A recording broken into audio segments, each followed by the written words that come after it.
another episode of the 12-Man Fan Jam Show, a show made by 12s from around the world for 12s from around the world. I'm Mosette, and here's your host, and my dad, the self-appointed Reverend Moses of the St. Paul Allen Church of Seahawk Positivity. Yes, welcome everyone to special episode 1119 of your 12-Man Fan Jam Show. As your Seattle Seahawks get ready to take on the Philadelphia Eagles on Monday Night Football. So get ready for that. Everyone, do us all a favor. Grab a desired scent or beverage of your choice. Please put your seat up in the full upright position. Put your tray table up. Fasten your safety belt and keep your arms and legs inside the podcast at all times. And what can I tell you? Hey, at least we ain't the Chargers. You right? I mean, wow. Silver line. Woo. But I digress. I'm here with, of course, the 12-Man Fan Jam Show posse. Over there is Will. Hi, Will. Hi, Moses. How are you? Wonderful. Yourself? Doing okay. Trying to get into that Christmas spirit. Feeling more like Ebenezer Scrooge, but, you know, Well, I'm in the ballpark. Yeah. you are in the ballpark. It's almost that time. 10 days from Christmas, and you got everything wrapped. Is April helping you wrap presents? By helping, if you mean sit on the wrapping paper when I'm trying to use it, then yes. And she's That's been a great help. That's helpful. Also helpful over there is Dustin. Hi, Dustin. Good. How you doing? Good. How is everybody over there? Good. Doing the geographical bachelor thing tonight, which is why I was feeding the dogs and I was a little late. Lindsay and her mom went over to the west side of the state. They're picking up Zachary at the airport tomorrow. He'll be here from Germany. Fantastic. Look forward to that. And welcome home to him for sure. That's awesome. What a wonderful Christmas that's going to be for you guys. Yeah, it's pretty cool. We're excited to see him. If you don't know, Zachary is in our Air Force, is it right? Is Air Force? Air Force, yeah. And is over in Germany? He's in Germany, yep, at Ramstein. Yep. And he'll be coming home for Christmas, so looking forward to that. Thank him for that, and we thank him for his service as always, Dustin, and you as well. So you deserve it. It's going to be a wonderful Christmas. And over there, I hope have a wonderful Christmas is my son, Little Mo. Hi, Little Mo. How's it going? Little Mo already got a Christmas present, early Christmas present. We went and got a new phone for Little Mo. But the funny thing is, yesterday we went to get it turned on, or Tuesday we went to get everything turned over from his old phone. And the guy waiting on us, of course, he's wearing a Seahawk shirt, and and he goes, "Oh, you a Seahawk fan, huh?" And we're like, "Yeah." He's a Cardinal fan. Now, if you wondered if they existed, apparently in Indiana they do. So, what are the odds in Indiana? I'd see a Cardinal fan and a Seahawk fan in the same room, but there it was. It's okay. He hates the 49ers too. So. Yeah, and he hates 49ers too, so we got along fine. But That's good. yeah, he's hoping for Marvin Harrison in the first round. By the way, he wants to keep Kyler Junior. Not Martin senior. He's a little old. Yeah. So I mean, anyway, Lil Mo. Yeah. Lil Mo, early birthday present. So we got to meet a Cardinal fan. So we want to talk about this. That was it. You got to be a Cardinal fan. All right, get out of here. You're not getting anything. But besides that, we want to talk about the other teams in the NFC West, particularly our team, the Seattle Seahawks. And we do that with this show, and we'll show you how the show is run. This is how the show is run, 4 quarters and a halftime. I'm sorry, Dustin was sharing with us off camera about a Christmas present for his mother-in-law, which, of course, we don't want to spoil the fun because we know she watches the show. But obviously. Yeah, but she's getting a wonderful gift from her lovely son-in-law. 4 quarters at halftime. Hey, quarter one, we're going to do things a little different. I found an interesting picture. I'm sure everyone has seen this picture. We're going to caption that picture at the start of this first quarter. And then, of course, we're going to go to our Advent calendar. We got 7 boxes open in the Advent calendar. Sure. That's going to fill our first quarter this week. Second quarter, of course, last week's game, Seattle losing to the 49ers 28-16. And halftime is the best Seahawk-themed trivia game on the internet. 12-Man Fan Jam Show halftime trivia. Of the world. I believe Little Mo won last time. Mm-hmm. Yeah. Yes, sir. Yes. So Lil Mo's is going to defend his title. And this third and fourth quarter, second half is all about the upcoming game between the Seahawks and the Eagles. We'll have game info. We'll have an injury report. We'll have a sermon. And then, of course, we put all that together. Predictions, prognostications, and game balls for that game between your Seattle Seahawks and those Philadelphia Eagles on Monday Night Football in Seattle. get ready for that. And we like to remind you, as always, that we are all over the internet like, well, I would say like a rash, but like anymore, like a sickness, because this sickness is going everywhere. We are on 12-Man Fan Jam Show Facebook page. We do a game day thread, always a lot of fun. You can find us on Twitter at 12-Man Fan Jam Show. Seahawk Positivity YouTube channel, a lot of old outtakes and special things there. You can email us at 12manfanjamshow@gmail.com. And of course on TikTok, I'm going to be putting a few more highlights from the show on there during the next couple weeks with Christmas up. And we'll remind you, the 12-Man Fan Jam Show is a Seahawk Positivity production. Now, usually we go to the news, but I think the best news here is a picture happened this week. So we're going to start off the show this week with captioning that picture. What in the wide, wide world of sports is going on here? What is going on here? All right, caption that picture. We have a picture I thought was really, really worth captioning. I know everyone's seen this. I know everyone's talked about it, but I thought we haven't had our chance yet. So this is the picture in question.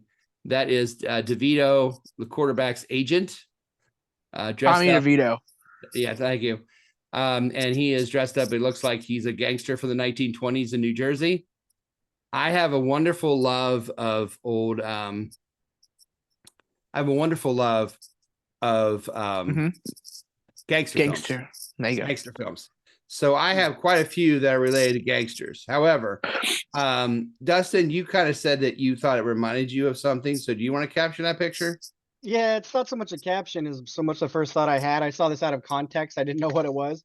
And first thing I thought was that it looked like prequel footage for Any Given Sunday. The sequel. Yeah, I thought that was a younger version of De Niro potentially. any given Sunday, the mobster years. Yeah. Will, can you caption that picture? I can caption it a few different ways. Pacino, I should Well, say. Al Pacino. let's caption one. Leave the football. Take the cannoli. Oh, love it. Nice. Yes. Godfather. Mine. The interception happens in the third quarter. You got it? The third quarter. Will? I feel like it's going to be a battle. I'm going to make him a contract offer he can't refuse. Yeah, I had that one too. Very well done. I have make the call. Danny Dimes sleeps with the fishes tonight. Nice. Okay, your turn. As far back as I can remember, I always wanted to be a giant. I had that one. That was good. That's from Goodfellas. Oh, okay. Here's this one. Who sacked my quarterback? I want his name. I want his jersey. I want his ass. I want his house burned to the ground, and I want you to drive me over there so I can piss on the ashes. That's from Untouchables. The Untouchables, yes. Nah. Well, more or less, yes. Well, what you got any left? Yeah, I got one more. Okay. I'm funny how? Funny like I'm a clown. I amuse you. I make you laugh. I'm here to fucking amuse you. Yes. What do you mean funny? Funny how? How am I funny? Oh, that's excellent. I have two left. First one is, listen, Tony, I don't care how much money you lost at halftime. Those Packers don't win this game. You hear me? And then this one is kind of let's see who recognizes this. I bet Will will, but Will will recognize it. Let's see. Hey, what are you going to do? Nice college boy, huh? When you didn't want to get mixed up in the NFL? Now you want to gun down a defensive end. What? Because he slapped you in the face a little bit, huh? What do you think this is? A Madden where you dodge him a mile away? No. You get up close like this and bada bing, you blow your chunks all over your nice brand new Giants uniform. You're taking this very personal, Will. This is business, and this man's taking it very personal. Yes, he is. I don't get the reference. That's Godfather reference. Oh, okay. Yeah. Which movie was that from? First one. First one? Okay. That was the first one when Sonny when Michael says he'll kill the cops, and they all laugh, and he's like, "Oh, come on, man, you're not gonna do that." Yeah. What Godfather movie was it? 1 or 2? 1. Yeah, right. Interesting side note. De Niro, Robert De Niro, he auditioned for Sonny on that scene and it's spectacular. Like there's video of him doing that very scene, and it's wonderful. But the theater, the people, Paramount or whoever, they insisted on James Caan getting that part, so they held De Niro for part 2. But he was almost sunny, and it was spectacular. But yeah, I know there's a little Mo falling asleep. All right, let's capture your picture. So now we're gonna move away from Giant World and New Jersey and the land of films and Godfather movies and gangster films, and we're going to now open the Advent calendar.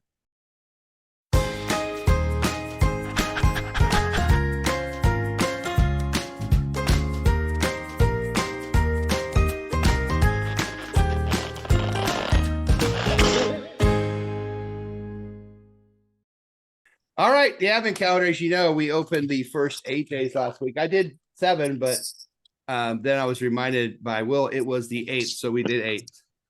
So we're getting there. This is our Advent calendar. What's left? You better not get another bell with Matt being absent. I mean, I he'll know. never give himself. I so hope true. you get Jason Myers. All right, we're opening all the way to 15. Yeah, well, the leg's broken. Looks like I Well, did. what's the difference? This is number 9. Number 9. Okay, well, again, they're obsessed with giving us Smurfs. This is a Smurf pirate kind of guy. What's his face? He's got Oh, like that's a. his face. I see. Very rare Smurf. You don't see the pirate version. Very You don't often. see a pirate Smurf very often. No. Blackbeard's perfect. Right. Yeah. Number 10. If there's one thing that they give us that isn't Smurfs, it's they always give us minions. Nothing says Seahawk football like a minion. But there it is. Very true. Yeah. Which one's that one? I don't know. I don't know. Steve, Bob. Steve Bob. I didn't even know they had names. I never seen. I neither. Number 11. Wow. I really am wondering what their houses look like, because they have this many Smurf stuff hanging around. I don't want to even. They like went to an estate sale and bought all the Smurfs. Smurf I don't. collection. Yeah. Who's getting this and going, oh boy, it's a Smurf? 12. I think they're getting this and going. Did you get this on? What's up? No, I was just saying. I think they're getting this, opening the Advent calendar and thinking, man, I got Smurfed. No kidding. Right. They got Smurfed, and they're getting enough minions and Smurfs to make quite a collection. Nice. Isn't that the exact same one? No, well, yeah. Look like it's me. Oh, look at that. They couldn't even look. They couldn't even get different ones. Twinsies. Twins. Yeah. Man. All right, we are on, what number are we on? 13. It's easier to open. Oh, this is a rather large fella. Whoa. That's what she said. Well, okay, we'll give it this. It is Seahawk colors. Okay. Step in the It's right direction. a surfboard, a green, or I guess, A skateboard. It's got well, wheels. it's a surfboard, or in this case, it would be a Smurf board. Nice. Even though it's a skateboard, it's not even a surfboard. Oh It's the yeah, whole thing. yeah, you're right. Well, I know skateboard. You're right. Sorry. Oh well. 14. Another thing wrapped up in. It's wrapped up in tight in plastic, so oh yeah, when you're a Seahawk fan, Always and tied up. It's fantastic. Always tied up in plastic. yeah, you always no, but I mean, there's one thing every Seahawk fan wants, and that's a Hello Kitty keychain, because Oh, Matt wants that probably. yeah, isn't that just wonderful? Yeah. Yeah. That's the best. So again, I want to remind everybody, this is a Seahawk Advent calendar, mind you, Seahawk. Got Advent Seahawks calendar. packaging all right. That's And now about it. for number 15, and then I can't wait till next Drum one. roll. Hopefully, it's a unicorn. If we get anything Seahawk related in the Seahawk Advent calendar, I may pass out. Mhm. What the heck is this? It's a little jar of mayo. And you have to eat it. What is this? It's the Arizona Diamondbacks. Oh yeah, it's a Lucky Charm neck bracelet for the Arizona Diamondbacks. Really? So Wow. nothing says Seahawk football like a charm bracelet for the Diamondbacks. I guess they needed that. They needed that during the World Series. Oh, man. Right. This is why they lost. Yeah. So again, our advent calendar really paid off, didn't it? Seahawk advent calendar. Nothing says Seahawks like Minions and Smurfs and Skateboards. Bringing wonder to the world. If you're wondering what the hell they were thinking. And right now there are people watching this show going, what the hell is going on? And I agree with you. So let's go ahead and let's end the first quarter.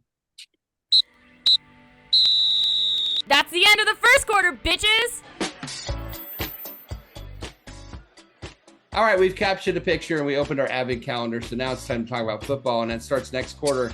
Unfortunately, it starts with last week's game as we discuss the game against the 49ers. But we will do that because that's what we do in the second quarter. Don't forget, we have trivia coming up. We have lots of fun and predictions about the Eagles game with the Seahawks on Monday Night Football coming up. But next quarter, it is unfortunately that talk about the 49ers game. And we'll do that right after this. Remember, you're watching the 12-Man Fan Jam Show. Ho, ho, ho, in your way through the internet. We'll be right back. We'll be right back. You are watching the 12-Man Fan Jam Show, a Seahawk Positivity production. That's the fact, Jack. It's the second quarter. All right, welcome back to the second quarter of your episode 1119 of your 12-Man Fan Jam Show, the home against Eagles Monday Night Football edition. The Seahawks dropped the game last week, and we were just talking about it on the break, felt like 20 years ago, and it really does. 28-16, they lose to the 49ers. Real quick disclaimer before we talk about the game, all the references that Will and I made were from actual gangster films, and if you're under the age of 40, you might want to look up things like Goodfellas and Godfather 1 and 2. And then Casino. again, Casino. And if you're that interested in it, maybe you need a life. I don't know. Anyway, but back to this. Seahawks lose 28-16 in a tough game. Dustin, what are your thoughts about this game overall? I had to watch it. I was working. I had to watch it in between patients at work, and I missed a lot of the first half. But The so I nerve. didn't see Witherspoon get injured. Apparently he did. Yeah. Sounded like it was friendly fire from Jamal Adams, maybe. Well, yeah, was with collision. Okay. Yeah, and then the parts I did get to watch, I mean, it was kind of what I anticipated as far as their defensive line is so dominant. It was hard to get much going on. I mean, from what I was seeing, there was a couple of big plays there in the second half where I was very surprised when they answered and came back the way they did. But a lot of what I saw was just not having time to even release the ball before Drew Lock was getting hit. So his athleticism pulled him out of a couple of bad situations. It did. But yeah, he had a lot that he was working against him in that one with the lateness, finding out he was going to start the game, just the team they were playing, and the defense not remembering how to defense for a good part of it. That definitely hurt. And poor tackling. Always. But, see the same thing over and over. Yeah, but I mean, good on them. They stayed on. It was a much better game than the one was it 2-3 weeks ago. Yeah, it was. Played them. Much better game than that one. So at least there's that. I agree, and they kind of moved forward. Drew Lock was. I was going to interrupt. Yeah, that's why Drew Lock was slinging that thing. He was throwing it and just hoping and praying. That's. Yeah, and Lil Mo when he threw the triple coverage. Well, and Lil Mo and I were like, okay, 3 touchdowns, 3 interceptions, bring it. Just let him sling it. He's, that's what's going to happen. Yeah, I mean. So talking about that triple coverage play, Fred Warner, what he did at DK, that was dirty. Yeah, and we'll talk about that. I don't blame DK getting up and getting in his face. No, I don't think anybody does. I know 15-yard penalties we talk about. He needs, but that was dirty as hell. Is what it was. Did. He dove in the back. I mean, when he wasn't even paying attention, and he was had a back injury in college. Yeah, somebody mentioned he broke his neck in college. I completely forgot all about that. So I'd have been pissed off too. I'm actually wearing a DK jersey right now. Yeah. I just wanted to see how long before I got ejected from the podcast. What's interesting, I don't think, and we'll get your feelings of the game here in a minute. I don't think anything that I've seen online is anti-DK. It's more like, I don't blame him, I support him or whatever. And we'll talk about DK and Locke. Those are definitely two topics we'll talk about. But Will, is there anything about the game besides those two topics that we're missing out on? Well, I tell you, first play of the game, San Francisco, McCaffrey runs it for 72 yards. And I'm thinking, Yeah. well, here we go. Here we go. Over by half again. They score. And all of a sudden, we drive right back down and score on them and tie the game. I'm like, who are these guys? Yeah. It was a lot like our playoff game in that we went toe to toe with the guys for about 2-3 quarters or so. It just ran out of gas. Yeah. They were the better team. And in that game, we gave up too many explosive plays. Mm-hmm. We didn't give up too many long drives, but every once in a while they just bust a big play. That long touchdown pass to Debo where he ran past Jamal Adams like he was standing still. Yikes. Kittle. The Kittle touchdown, the McCaffrey almost touchdown. You can't do that against a team like San Francisco. You can't give them big chunk plays like that. You have to bring your A game. You have to play a really clean game. I think. Yeah, and we brought our B+ game, which was good enough to keep us in it for a while. Yeah, I think that's a great point. I think it was weird they forgot the part where they're supposed to tackle McCaffrey because it didn't matter how many people hit him; he was not going down. Man, that guy. Yeah. And like I said, real quick, we'll talk about Locke here in a minute. Well, he said crazy never worked. Dustin was saying they forgot to tackle McCaffrey. I said it's an idea that's just crazy enough. To work. It's crazy enough it might work. Yeah. They have so many weapons. I mean, Deebo Samuel, you got McCaffrey. Both of them are like a check down Brock Purdy. Yeah. Kittle when they let him play. Kittle is a Pro Bowl tight end when he is asked to be.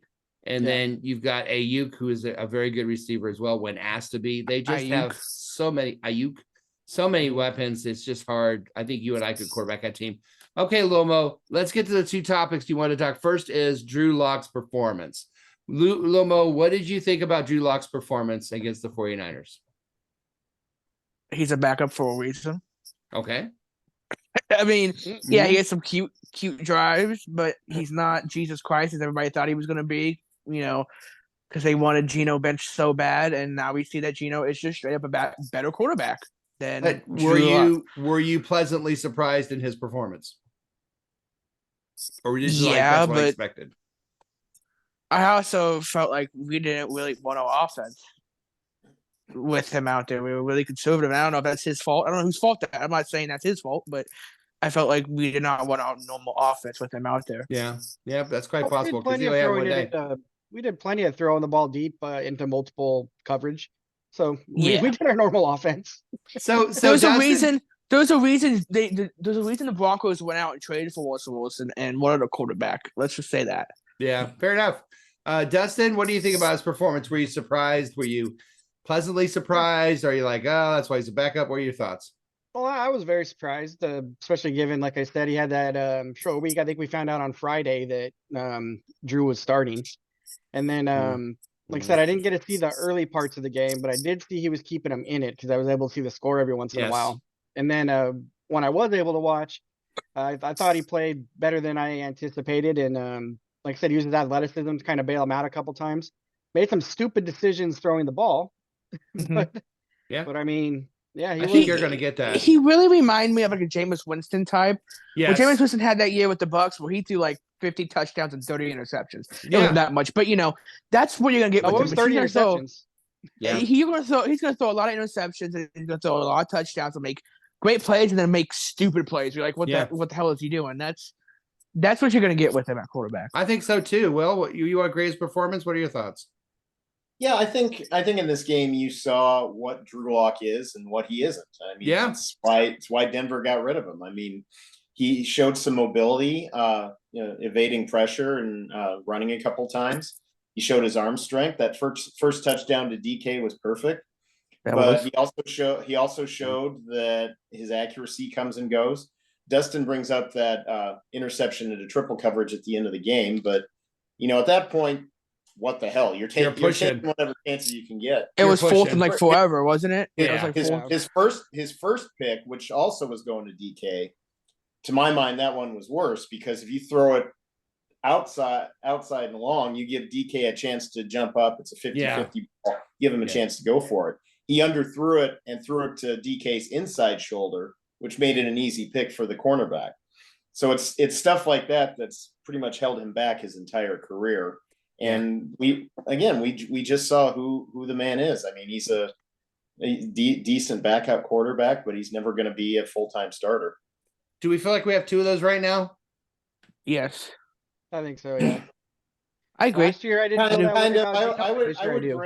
I would grade Gino as a low-level starter. Okay. Kind of a Trent Dilfer, Brad Johnson, Jeff Hostetler type, where if you got a good enough team around him, he won't mess it up for you. Mm-hmm. But I don't. Bark pudding. He's not going to take his team to the Super Bowl. That's for sure. All right. Any last takes? Lil Mo, what did we miss? So we want to talk about DK and what happened there. I think everybody agrees that, it was a really cheap shot by Warner, which disappoints me because I really liked Warner as a player. And now after that, I'm kind of, he's kind of a punk. I don't know. I didn't like that. There's not a place in football for that where you're bending a guy over backwards, especially a guy's had an injury like that. That wasn't necessary. Now, if you want to get in his face and call him every name in the book, that's fine. That's, but when you're causing physical harm, there's no place in the game for that. And it really bothered me that it was Fred Warner because he's such a good ball player. He doesn't need to be that way. And then, of course, the fact that he didn't get penalized or anything for it. Yeah. That's another thing. And then the report that there are multiple reports that said that the 49ers were telling their guys, make DK cry. If you do, you get an extra Christmas present. The problem I was telling Little Mo, and we can kind of reflect on this a little bit, is this. No, look, DK didn't deserve it. It was a terrible hit. It was terrible. But we're going to see that all year. We're going to see that DK has set a precedence where you can get under skin. If you're an opposing team, you'd be stupid not to try to rile up DK Metcalf. He has shown it's like OBJ. That is a vulnerability. You can get him to pop his cork. He's made himself when OBJ was in his prime with New York. That game was against Carolina with Josh Norman. I don't know if you guys remember that game, but I mean, he was in his head. And later that game, Odell drops a wide open touchdown, and that's you get in their head, and that will affect them for the whole game. When I coached 7th and 8th, when I coached 8th grade girls, there was this girl on this team that was really, really good, and they were the second best team in the conference. We were the best, and she was very tall and very muscular, and she played center, and she was a wide body. But if you got physical with her, she didn't like it. She'd start crying and complaining and get off her game. So we told our player, we didn't say we want you to hurt her. No, absolutely not. We want you to get physical with her, push her around a little bit, make her get physical. She doesn't like that. And you could just see on her face, she was getting frustrated because our girl was posting down and putting her body against hers and elbowing her, and she didn't like it, and she got off her game. And at timeout, I'll never forget, they came and sat down, and the girl on our team that was doing that, we took her out of the game, gave her a break. We were giving her high fives, and she sat down. She took a towel, and she looked at me and she goes, "I'm going to make her cry by halftime." And the point being, when you have that reputation, you're going to have your button pressed. We're going to press your buttons. Yep. And DK is definitely one who the NFL has said you can press his button. Well, Moses, it's simple. He who loses control loses. Yeah. Yeah. He's a walking ASL talking 15-yard penalty. And the thing is, this whole thing that says I'm going to be who I am is what he's saying here, which is answer to this is not I got to, get myself under control. I'm not going to get myself under control. Now, if I'm a coach of another team and I see that speech, I'm absolutely going after him because he's not going to change. He's not going to try to change. I do not like the lack of accountability. No, I don't either. I agree. That's not leadership. That's not how you No. improve your game. You have to be self-aware if you want to improve at anything. Recognize your mistakes and work on them. It's not only this season, it'll be every game he plays until he finally says, I need to stop worrying about what they're doing. As long as you're worrying about that, like I said, that girl, you could see her getting physically frustrated, and her game went down the toilet. And all we did was all our girls did were just, not beat her up, but we just got physical inside and made her guard inside and did a lot of picks. And, she hated it. She hated contact, and her game went down. And so that every team knew all you had to do with her is just give her a lot of contact and she'd fall apart. Super random thought, but do you guys remember we have a receiver named Tyler Lockett? What's he doing nowadays? Tyler Lockett. He got a few catches in that game. Oh, he's the number 16. Yeah, that guy. Montana, you're thinking of. Yeah, no, that's it. But no, I was gonna say DK, but another, like, seriously though, DK is like always open. Yeah, like he's a beast. He is always open. You got to get the ball to him, or he gets. I agree. That's another thing that gets him off his game. If he's not getting targeted, because he got a couple targets on that first drive, including the touchdown, and then nothing for 2 quarters. Yeah, and you could just see him getting more and more miffed about it. Especially with them having a backup defensive back on him. Right. That should have been something they should have been able to exploit. Absolutely. They sure did not. The most interesting thing I ever heard about that came from Michael Irvin, and I'm not a big fan of Michael Irvin's, but he was talking to, at the time, I think Keyshawn and a couple receiver divas in the NFL, and Keyshawn was one of them. And he said, "What do you do?" Michael said, "What do you do if they double team you?" He said, "Well, I'm still going to catch you. You still throw me the ball." And Irvin said, "No." He said, "When I got double teamed at Dallas, you know what I did? I went in the huddle. I said, run the ball. They're doubling me, because winning is more important than me catching stupid footballs." He said, "If they're doubling me, I'm going back to the offense. I'm saying, hey, they're looking at me. So let Emmett win this game." Yeah. That's smart. And that's I don't expect that from Michael Irvin, but I thought that was awesome. But DK doesn't seem to have that. It's more like, I want so many touches a game. Yeah. And that's not winning football. Nope. Somebody who needs more touches each game is Jamal Adams, because he's just whiffing on contact, avoiding contact. At least it looks like he's avoiding it. Realistically, he needs to spend less time worrying about what people say on Twitter and more time fixing his game. And all these things are with DK and with Adams, and it just seems like this. I mean, and then of course the report earlier this week from KJ Wright, who has been there, that said that this team is in disarray, is really telling and very scary. I see a lot of behaviors on this team that we haven't seen in a while. And we'll end this quarter and go to our prediction challenge. But I want to ask each of you this question: is Pete Carroll losing this team? Little Mo, no. Do you think he's no? Okay, why not? I absolutely think he is, because I still see them in games, and I still see them fighting, till the end. We lost by 16 points against people say that our best team in the NFL. We lost by 2 scores with a backup quarterback. All right. The reason I say that he is just because of things that Pete Carroll has said himself. Like on the Brock and Salk show, and they did like the Pete Carroll show this week, and they asked him about if the players are receiving his message and if he thinks that's a problem with the team or whatever. He said something to the effect of, "Don't know, ask them." Wow. Yeah. I think Monday night's game is going to speak volumes about where this team is and where it's going. Because basically we got to win this game to have any hope of a playoff berth. Yeah. So if we blow this one, good question. Yeah. I mean, and not to talk about the predictions coming up, but the Eagles have not been the Eagles of last year. So especially the last 3 or 4 games. Last 4 games, they played competition. They played the Cowboys and they played the 49ers. They've score wise looked worse than we did. Yeah. So that's a sign too. How was I going to say? Should I remember? It had something along the lines of what Pete Carroll was saying again, but I lost it. Well, it's definitely something to monitor, and hopefully this Monday night with the home crowd against Philadelphia Eagles, they could turn this all around. We certainly are rooting for everybody to turn this around. And you remember, Dustin? Yeah, I remember what I was going to say. Something else that I think is the reason why I say Pete's losing the locker room is or at least he doesn't like some of the players on his team. When was the last time you remember him just calling out people by name and saying how they did not play well, they need to do better? A lot of times when they ask about it, well, what do you think of this? And if the player didn't play well, he just say, he got through it. There's some challenges, but he got through it. But not flat out calling them out. And he said, it's gonna be interesting. Yeah.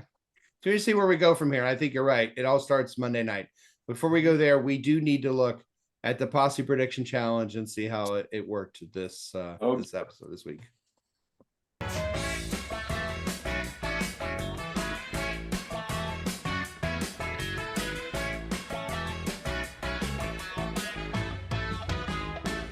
Posse Prediction Challenge from last week. We'll make this quick and painless. Of course, Jimmy had the Seahawks lose 17-30. That was 28-16. That's actually pretty close. So point for Jimmy there. Prognostications, there were some. We did get 2 turnovers. A player was ejected. Matty should be happy. Finally, he got that. And I had 3 sacks, and hooray for us. No game ball because we lost. And the over and under was under. So 6 people got it. I got a point. Our scores look like this. Chris, Jimmy, and Moses at 2. Becky, Will, Maddie, and Little Mo at 1. Overall, Jimmy and Chris tied at 23. Andy at 21. Mike texted me, and I had made a mistake on his point, so I added a point on his. He's right. He's at 18. I'm at 17. Will, Becky, 15. Dustin. That's at Mark, Maddie, 14. Little Mo, Dustin at 13. Right there, you've got 2 points separating 6 people. So that's kind of interesting. And Jose at 11. We didn't gain, but we didn't lose any ground, even with that extra point. As Team 12 has 111. Team Posse has 88. So we are 23 points down, but we still have a ways to go. So, yeah. Do we though? Well, there's not a lot of time left, but you never know. Someone hits a score, it could change in a quick. So let's go ahead. The Posse Prediction Challenge in the first quarter. No. You win the Posse Prediction whatever. I don't think we ever have, so not in any quarter. Nah, let's go to halftime. Holy shit, it's halftime! All right, so coming up, it's all about the Eagles and the Seahawks from this point forward. We're going to talk about that, and starts with our halftime, which is the best Seahawk-themed trivia game on the internet. 12-Man Fan Jam Show halftime trivia of the world. And that's coming up right after this. This is a 12-Man Fan Jam Show. Don't you go change him. You are watching the 12-Man Fan Jam Show, a Seahawk Positivity production. If there's a better use for the internet, I haven't found it. Yes, welcome to America's favorite Seahawk-themed trivia game, 12-Man Fan Jam Show halftime trivia of the world. The game that challenges both the posse and the listeners and watchers of the show. If you're watching this show on YouTube, you will notice that the questions will show up on the screen for you. So if you play along, let us know how you did. Here's how it works. The contestants are the posse themselves, Dustin, Will, and Little Mo. Each of them will have 2 rounds of questions, each question worth a point each. During the first 2 rounds, they can ask me to eliminate a wrong answer from their question before they answer. And then after that, we have a final question, which is usually a number high-low. Whoever's the closest there gets 2 points. If there's a tie after all this, we have a very top secret probation overtime question where the winner will be crowned king and champion of 12-Man Fan Jam Show halftime trivia of episode 1119. So, I want to be the queen. That Matt's not here, so he can be the queen. You can be queen later, Little Mo. I love my son. Here we go. The topic is Philadelphia and the Philadelphia Eagles. One question will be, we call a normal question, and the other one, not quite. So, Exactly. 1, 2, or 3. Little Mo, you won last week. Would you like 1, 2, or 3? One. Will, would you like 2 or 3? 2, please. 2, please. Dustin, would you like number 3? Yeah, I'm gonna go 3. Good, because you're getting. He just said no and see what he would have done. Oh, I was ready. All right, here we go. Little Mo, your question is a football question and is about the Eagles and the Seahawks. They played Which team you played for? They played in 1986. How many turnovers did the Seahawks have in that game? 1, 2, or 3? I remember this game. I was were dead. there. 2. Man says 2. Man's wrong. 3. Yeah, Ooh. and we're off to a flying start. Will. Like an eagle. You. Will, your question is about the Eagles, but it's not quite about the Seahawks and Eagles. Don Henley. Saw this coming. No, it is about the Philadelphia Eagles. And what I want to know is, as of 2023, how many Philadelphia Eagles, individuals affiliated with the Philadelphia Eagles, have been inducted in the Pro Football Hall of Fame? Is it 12, 13, or 14? I have no idea. So please take More than I one. would have thought, actually. I'm going to take 14 away. It's either 12 or 13. Let's go with lucky number 13. I know one. Reggie White. Reggie White, definitely. That's about it. Yeah, 13 of them. Cool. Well done, Will. Will's Lucky on the number board. 13. Yeah, Okay, lucky like number say. 13. Vincent Destin. Papali might be in there for not for necessarily Hall of Fame, like great football player reasons, but just because of how he got on the team. You remember that? That's the dude that walked Was on. that as, like, a Invincible? bartender. Yeah. Mark Wahlberg. Yeah. Mhm. Yeah. Still an Eagle fan too, by the way. Mark Wahlberg, from what I understand. He likes Mark Patriots, Wahlberg. but he likes the Patriots, but he really likes the Eagles. All right, Interesting. Dustin. When the Seahawks played the Eagles in Seattle in 2016, how many turnovers did the Eagles have in that game? 1, 2, or 3? It was 3 last time, so it's probably not this time. I'll say 2. 3 last time, right at this time. Using some math logic. Paid off! You got it right. Wasn't that the game that went off of that receiver's hands? He was wide open. They would have I think like so. won the game. It was like I think 12-9 or something. I don't Probably. recall. I'll say I yes. think it was the game where after CJ Procise had his great game against New England and we were all excited, and then he got hurt again. Oh, Yeah, isn't that where the he one broke where his, scapula? Baldwin? Isn't that the one where Baldwin flipped off the offensive coordinator because he had to throw a touchdown pass? Is that the one? He threw it to Russell Wilson. I thought it was an Eagles game. I don't No, know. but I thought if we played them again, it was opening week. No, that's the Dolphins. Oh, geez. The one with the Dolphins. That was you funny. know, The people- Steelers came on like a Buffalo Wild Wings commercial. People watch this show because No, of that our was- knowledge. That was the game in Miami in 2012, Dustin. Yeah. When I tell you people, we don't know any more than you do. We don't know any We more than mean you do. it. Yeah, we mean Yeah. it. All right, let's see. 4, 5, and 6. Well, Will, would you like 4, 5, or 6? I'll do 4. All right, Dustin, would you like 5 or 6? 5. All right, Lil Mo has 6. I don't want it. Well, you got it. You will take it. You will like it. You will have it, and you will love it.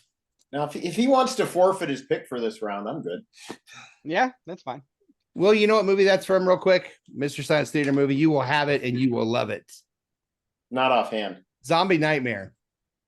And That's Zombie that one. Nightmare, the guy that says it winds up being the director of Stranger Things, but we won't go into that. All Oh, right. that's cool. Yeah. Question 4. Will, when the Seahawks played the Eagles in Seattle in 1980, remember that, Will? Sure, we all Oh, do. yeah. How many times did they sack Ron Jaworski? 1, 2, or 3? Jaws. Job. Yeah. I'm gonna accentuate the positive. Let's go with 3. Accentuate the positive, I eliminate don't the even know what you negative. just said. He said 3, but it's 2. He He said a word after. Big words. Yeah, that's what the hell did he just say? He said them big words. Doesn't matter. He lost anyway. All right.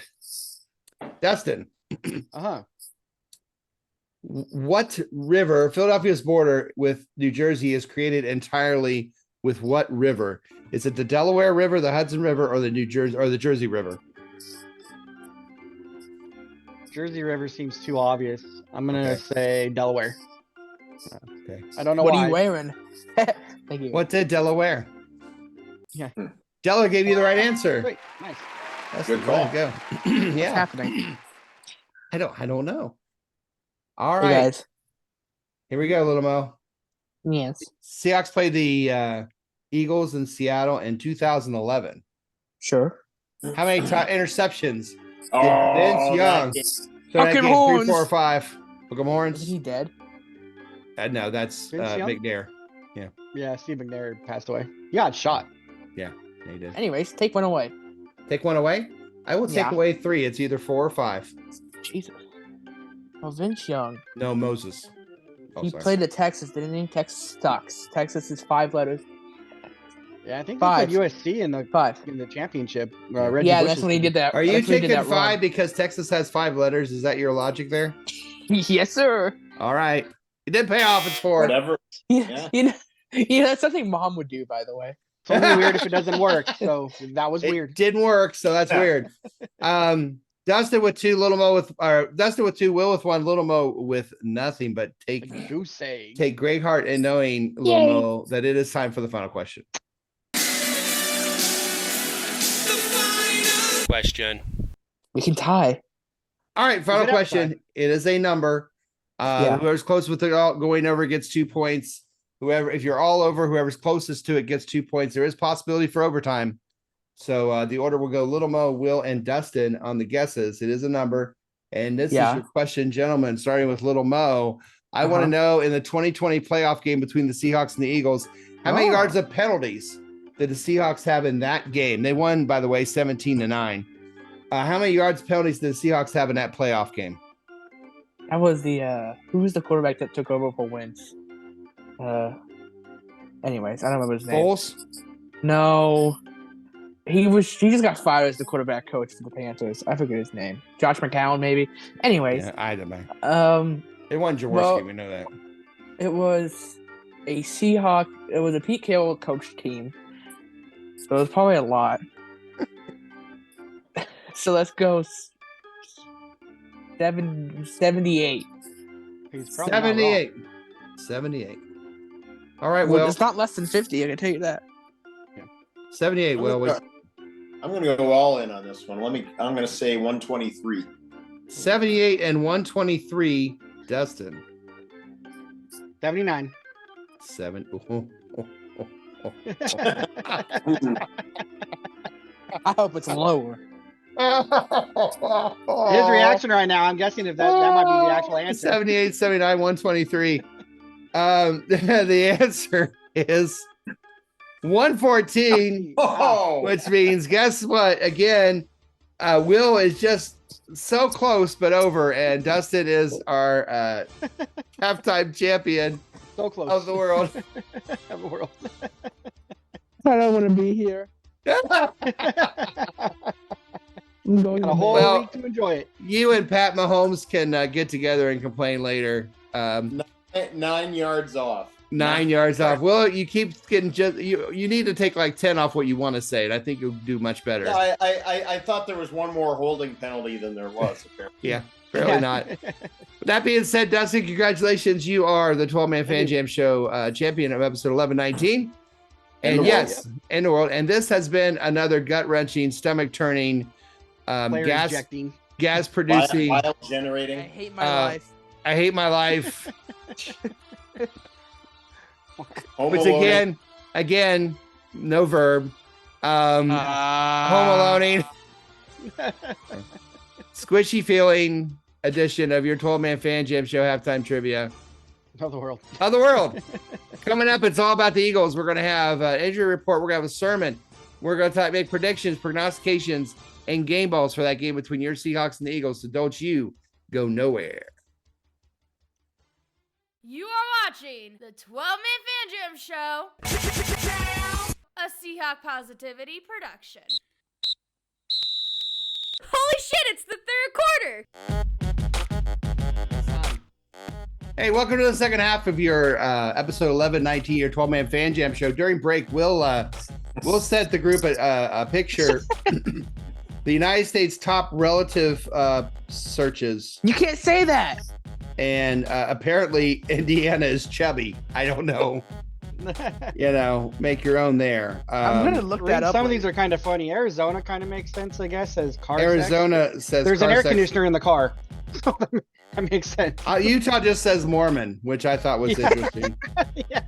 That's all they I are. want to know. Kansas is close up. I don't know. And the Mississippi's furry. That is scary. Arkansas is that's a thing too. Yeah. So anyway, I I'm sorry. We were about to talk we about. all demonetized. Yeah. So We were ever monetized? Seahawks take on the Eagles at 8:15 on the. Let's focus on the game coming up to the Seahawks and the Eagles Monday night, 8:15 p.m. Wait. On. Who really took note of all that though? Let's see who made It's that. gotta be an algorithm thing. It could be an algorithm thing. Yeah. 8:15 Like their own Coast, personal stats or whatever. 5:15 on the West Coast. Who cares in England? Matt's not here. Exactly. So we're going to move on. But before we do anything in the third quarter, I always like to start having a little snack related to the team we're playing in. Hey, Moses, what you eating?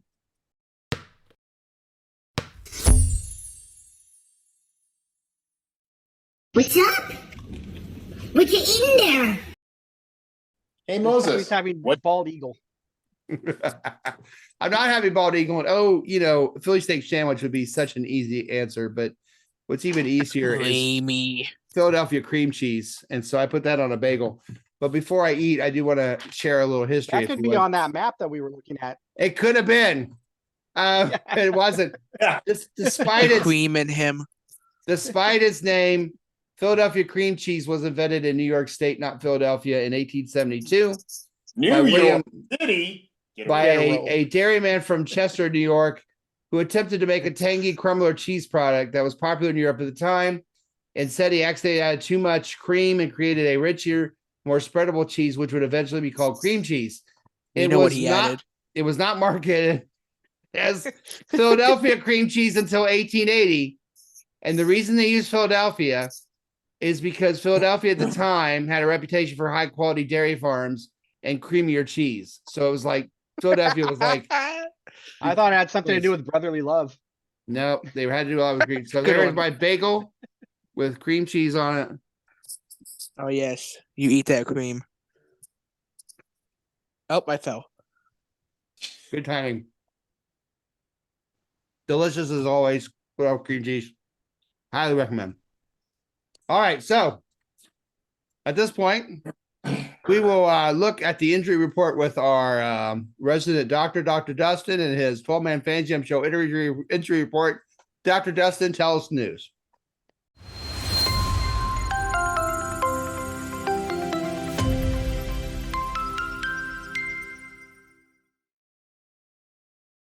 Yeah, so this is going to be a little different. It's one of those. Well, I guess first of all, this will be a trivia question at some point. Are you going to do an interpretive dance? No, but I said it could be a trivia question at some point. Who was the first football game to ever be flexed to Monday night? Seahawks and Philly. And because we're doing that, we don't actually have an injury report per se. We have who practiced and who didn't.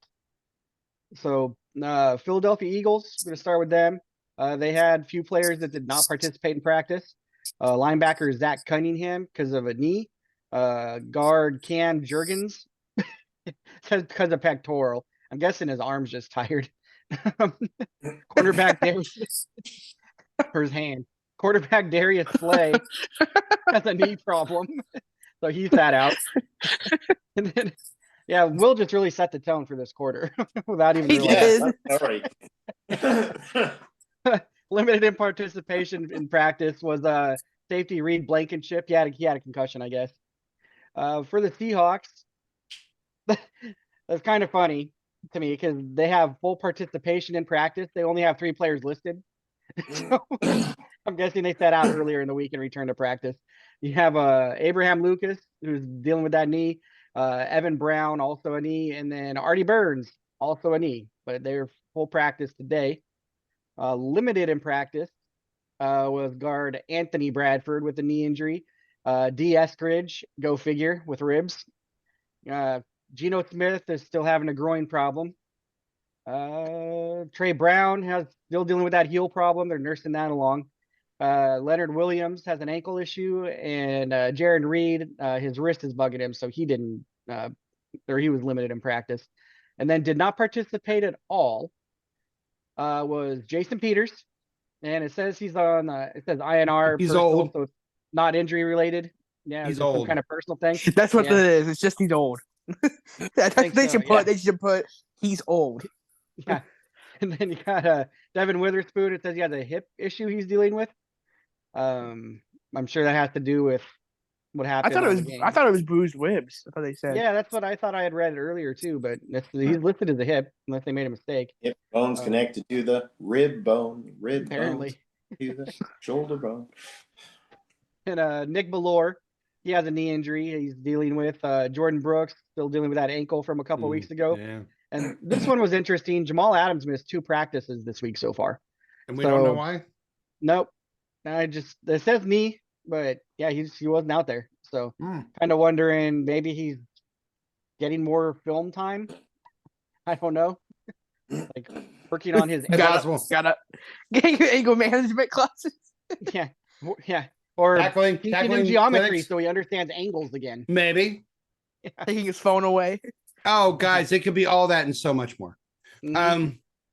2 things. I don't know if you knew Artie Burns. Artie Burns eats worms. I've heard that. But also, you guys will remember this. If you're my age, which means you're really old. Yeah, that's true. You watch a lot of TV. There was a commercial for a malt liquor. I want to say, was it Blatt's malt liquor maybe? And this bull would come running through. So there was a guy that was interviewed. They'd have real people talking about their beer. And I'm not kidding. That they put the name underneath the screen, right? His name was Bradford from Bradford, New Jersey. I could not make this up. How creative his family got. I'm going to find Bradford from Bradford, New Jersey, just to prove to you. Yeah, so I hear Bradford every time I think of Bradford. So nice. Anyway, family got real creative with that one. They did. Yeah. Unfortunately, there's no weather and fashion report because Maddie was a little under the weather, so we gave him the night off. Late scratch. No, yeah. And now we go to what? That's man Mark and Bricks Picks.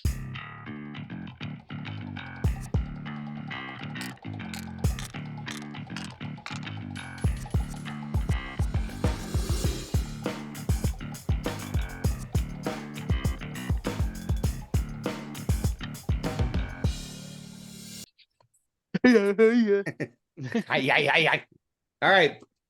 Mark was 1-2 last week, so he is 12-21 for the season. So again, he wants me to remind everyone: if you want to win money, use the Mark's bets.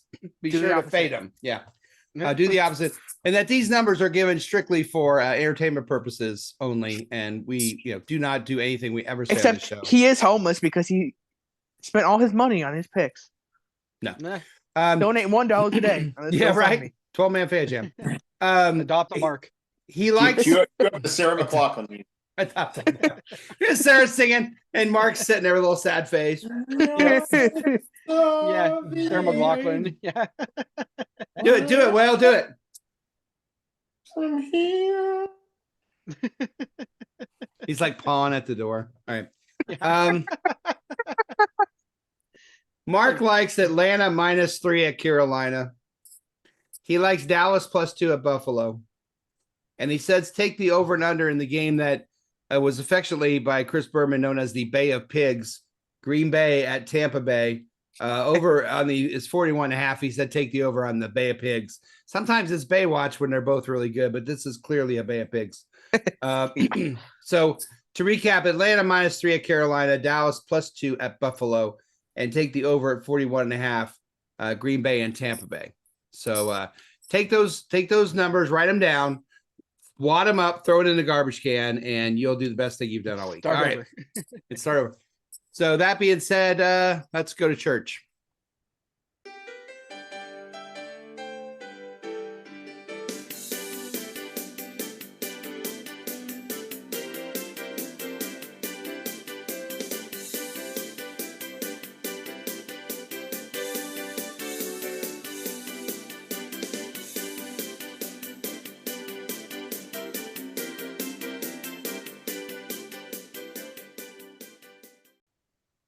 Yes. Well, look at that. Look at that, my friends. I got a little poofiness. Hey, yes, my friends.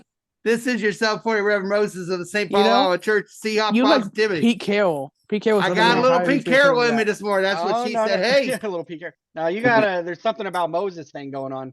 Yeah, pretty much. So yeah, I don't know. I'll talk to my hairstylist later. How is everyone this evening? Everybody doing well? Yeah. Yeah, everybody kind of making it through. A lot of you are like, oh, I used to get through this year. Well, my brethren, it appears our team has fallen deeper and deeper into a hole of pain, disappointment, and unrealized potential. Kind of Saturday night for Will, but we'll move on. Friends, Oh, Will. I'm so glad to be once again here as we continue to move forward towards promised land, despite our recent setbacks. And as we move forward on the road, we are always basking in the warm glow that is Seahawk positivity. A reading from the book of the 2023 NFL season, chapter 14, verses 7 to 12. So after a sad trip to the land of golden bridges, we did return home, and there we were met by the green bird. They're from the city of brotherly love, they were, and they had no love to share with us. They wanted to destroy our home in front of a national audience. But we shall not let this happen. For we did rise up like a huge bright light of Seahawk positivity and did ground those Eagles. They did walk back to the east defeated and dejected, and there's much rejoicing in the world of Seahawk positivity. That's the power of Seahawk positivity, my brethren. If you believe in the power of Seahawk positivity, it's here, and I'm in nice and loud. Mid. They're not. All right. Some of you are in. For those of you who are in and you believe in the power to give our defense the ability to make Jalen Hurts hurt more than he ever has, let's hear it. I'm in nice and loud. I'm in. From one of you. If you believe in the power to give our offense the ability to score more than Kevin Hart at a Short People Need Love 2 convention, let's hear it. I'm in nice and loud. Dustin knows. Yeah, I'm in. He's been the king there many times. Too many cares to notice to mention. Yeah. Problem is, I'm not as funny as Kevin Hart. No, but yeah. But that is the power, my brother, and not of being short, but of Seahawk positivity. We are loud and proud, my 12s. The Eagles may think they are just going to walk in the Pacific Northwest and take a win, but this Seahawks team is truly a bird of a different feather. So fail, Eagles, fail. This week it's going to happen. This has been your self-appointed Reverend Moses of the St. Paul Island Church. Seahawk positivity. Go forth, my brethren. Go forth and spread the good word of Seahawk positivity. Praise Largent, praise Cortez Kennedy, praise Walter Jones, praise Kenny Eastley. And as always, go Hawks. Coming up next, it will be a fourth and final quarter of this episode of your 12-man Fan Jam show, where we make predictions, prognostications, and game balls for your game between the Seattle Seahawks and the Philadelphia Eagles. That's coming right after this. I can't do it. All right. I put it up and it says no. Oh, I hear you. I hear you. Look, it's like the Einstein. It's the Einstein look. Sorry. You are watching the 12-Man Fan Jam Show, a Seahawk Positivity production.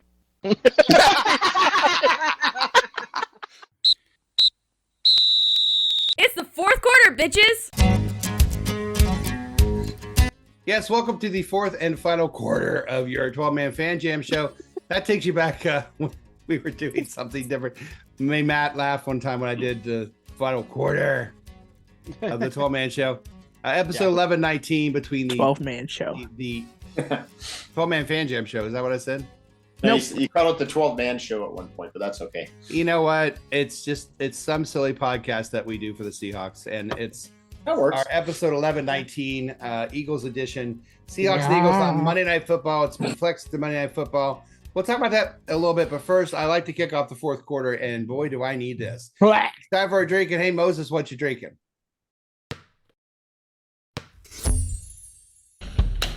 Son of a bitch! Come here, Dave.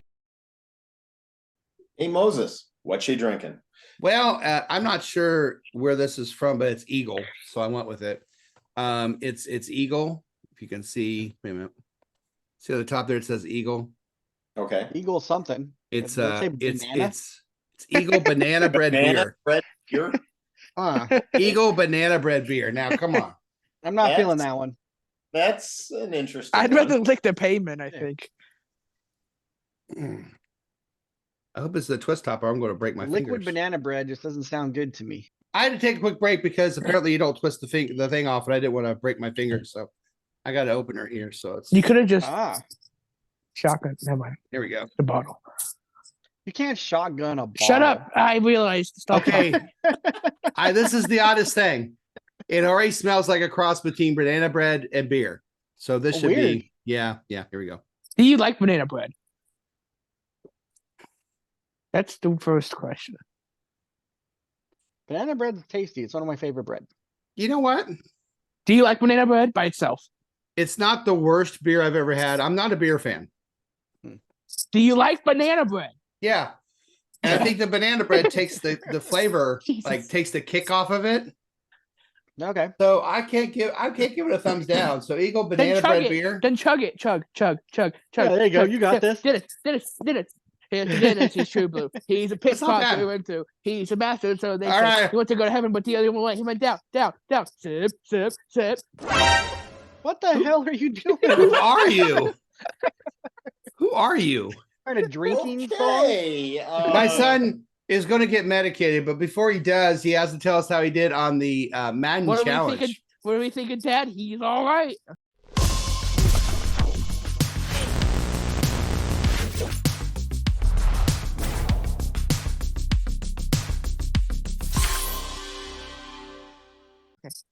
I had to finish it. Would you like to do the Madden challenge now?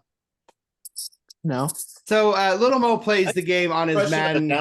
Seattle resident, though. For those of you who don't know, and I don't know why you would know after that, Little Mo, before every game, before every show, he plays the Madden version of this game. So he did the Eagles and the Seahawks in Seattle. I don't play it. Oh, you don't play it, right? You set it up, and then you let it play out, and then you just kind of give us the highlights. So please, tell us how it went in your Madden challenge this week. Something that's never happened in this game, and I'll point it out. Interesting. So it starts with DeAndre Swift, 7-yard touchdown. Oh. Geno Smith to Tyler Lockett. Yeah, that guy. I forgot about him for a 10-yard touchdown. 7-7. Jason Myers misses a 37-yard field goal and gets hurt on the play. Oh no! And does not come back. I've never had that happen before. You know He why? does not come it's back. yours. Because your game. He does not come back and he missed it. So it's 7-7. The Eagles make a 46-yard field goal, makes it 10-7 at half. And the 7 at half. Kenneth Walker, 3-yard touchdown, makes it 14-10 Seahawks. Who? By the way, Eagles who was kicking the extra points? Was it Dixon? Michael, yeah, it was Dixon. Well, we didn't have any field goals. Anyways, the Eagles made a 37-yard field goal, make it 14-13, sorry. The Eagles make another field goal, make it 16-14. The Eagles kick another field goal, make it 19-14. 3 minutes to go in the fourth quarter. Ooh. Final drive of the game, the Seahawks score a 3-yard touchdown to Noah Fant with 1 second left in the clock. I'm not kidding. 0.01 on the clock. And the Seahawks win. Hawks! Seahawks win 21-19. Awesome. I thought for sure you were going to say there was an interception. I expected that too, not going to lie. Geno Smith, 22 for this is stats for the game. 22 for 32, 228 yards and 2 touchdowns. Jalen Hurts, 17 for 26 and 211 yards and no touchdowns. Kenneth Walker, 16 rushes for 59 yards and 1 touchdown. A rushing touchdown for DeAndre Swift. Noah Fant, 8 receptions for 89 yards and 1 touchdown. Wow. Big game for Noah. Yeah. Devontae Smith, 7 receptions for 98 yards. Receiving touchdown for Tyler Lockett. Quandre Diggs led the team in tackles. A sack for Darrell Taylor, Leonard Williams, and Boye Mafe. The Eagles' leading tackler was Shaquille Leonard. And then a sack for Shaquille Leonard and Fletcher Cox. All right. Good night, everybody. Well done. 21-19. So let's see what we think is going to happen to that game. Seahawks are a 3-point underdog. The over and under is at 47.5. Jose said 31-28 Seahawks. Prognostication, DK with 2 touchdowns. DK is his game ball. Mike, Seahawks don't stand a chance, which is why they'll pull off a miracle win. Seahawks 24, Cheesesteaks 23, game ball DK. Prediction, Myers makes at least 2 field goals. Chris. From 19 yards. Seahawks 24, Eagles 20. Prognostication, Seahawks score some non-defense points, either on special teams or on defense. You mean non-offense? Non-offense points. Non-offense. Not on offense. Gave all the Witherspoon. This is the way. Andy, Hawks 34, Eagles 27. Game ball to Lockett. Prognostication, the defense scores. Jimmy, call me crazy, but I think we pull this one off. Jimmy, you're crazy. Come in angry and play 4 damn good quarters of football. Hawks take a 23-20 prognostication DK with a touchdown in my game ball. Becky, 17-13 Seahawks Disley touchdown game ball to Walker. Our guys, Statsman Mark, 30-27. Seattle starting quarterback will have 300 yards passing. So whoever starts the game will have 300 yards passing. Game ball to Charbonnet, or as Maddie would say, Carbonnet. Maddie's not here, and he says Eagles 17, Seahawks 20. Game ball Lockett prognostication. Some team will get a pick 6. All right. Little Mo, what you got? Huh? Score, prediction, prognostication. I guess the Eagles, right? Yes? Yeah. Thank you. Let's go 30 to 30 period to 23. 30-23. Yeah. Okay. Metcalf touchdown and Tyler Lockett game ball. One of those will happen. All right. Well done. Dustin, what you got? Thank you. I'll say 31-27 Seattle. They've been trying to get Smith and Jigba involved more. I'll say he'll have over 100 yards and get a game ball. And your game ball as well. Will, what you got? Let's go with Seahawks 27. Eagles, Iggles, Eagles, 24. I'll steal one from Little Mo's Madden Challenge and say that either Gino or Drew, depending on who's playing quarterback, will throw a game-winning touchdown pass with 2 minutes or less to go in the fourth quarter. And my game ball is going to go to K9. Was that the final 2 minutes? Yeah. Seahawks touchdown pass, final 2 minutes. Right. And game ball to Walker? Yep. All right. It's my turn. Ranger. Walker, Texas Ranger. All right. This week, the Seahawks added to their loss column for the 4th straight week. They've fallen from grace faster than a flying fish at Pike's Place headed towards me. I ain't catching that thing. But I digress. This week, Philadelphia comes into town on Monday Night Football. The Eagles head coach, Nick Sirianni, who looks and sounds like someone from the local Philly bar, just jumped the barriers and stole headphones to yell at his favorite team on a bet for a cool brewski. Has his team in the heart of the playoff race, even though they lost their last 2 games by a combined score of 75-32. Oh, gosh. Offensively, they're led by quarterback Jalen Hurts, who started pretty well, but has just 1 touchdown pass in those last 2 games. And defensively, the Eagles have given up over 30 points a game in their last 3, which is about as impressive as my French accent. Just ask Maddie when he's here. The Eagles need to bounce back if they still want to host a playoff game this year. But not this week. Watch the Seahawks defense force not 1, but 2 interceptions. Whoa. My prognostication. Watch my game ball, JSN, continue to show why he is no first-round bust. Oh, Philly. You may be home to Rocky, but you about to get rocked in the House of Pain on a Monday night in front of a national audience as the Seahawks win. Seahawks 31, Eagles 20. Book it. All right. It has been booked.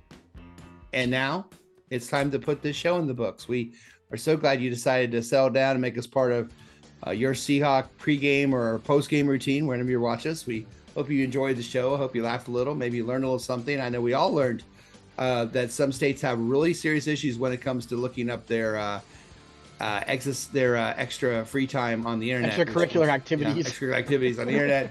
But we'll leave it at that. On behalf of Dustin, Little Mo, Will, and Sassman Mark, and Matt from Merry Old England, and anyone else on this show who participates, this is your self-appointed Reverend Moses of the St. Paul Island Church of Seahawk Positivity saying, we hope you have enjoyed your flight.